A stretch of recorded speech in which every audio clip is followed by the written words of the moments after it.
June 21, 2025. The skies above the Middle East are now missile corridors. In the last 72 hours, Israel has come under the heaviest aerial assault in its history.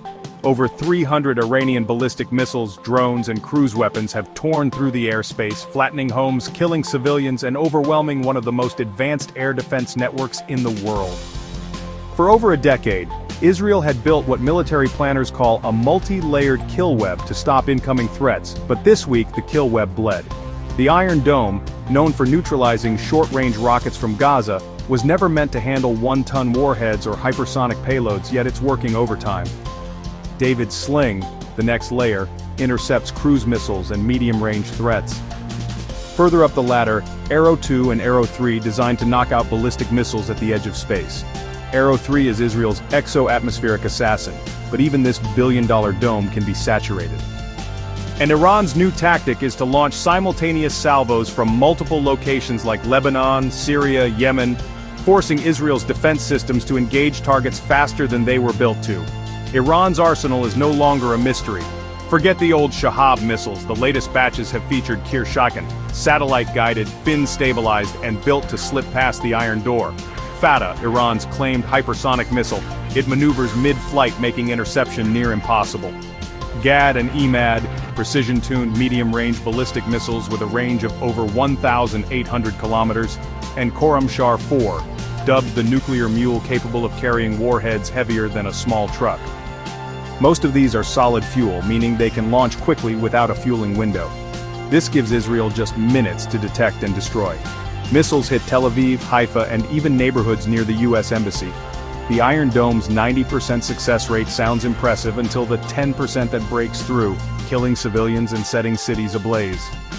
Iran's new method, as its Revolutionary Guard claims, forces Israeli radars to target decoys, drones, and actual missiles all at once, overwhelming its logic circuits.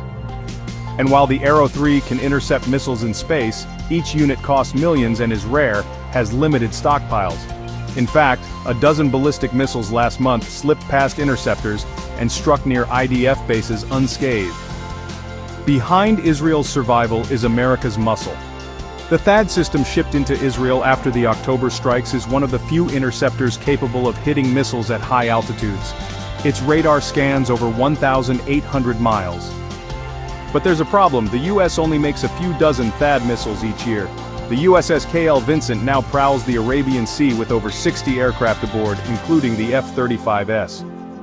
US Navy destroyers in the eastern Mediterranean have helped shoot down Iranian missiles, and Jordan, America's silent ally, has intercepted drones in its airspace, acting as Israel's indirect buffer. But Israel wants more.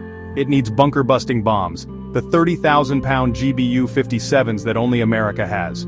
Without them, Iran's underground nuclear sites can't be destroyed.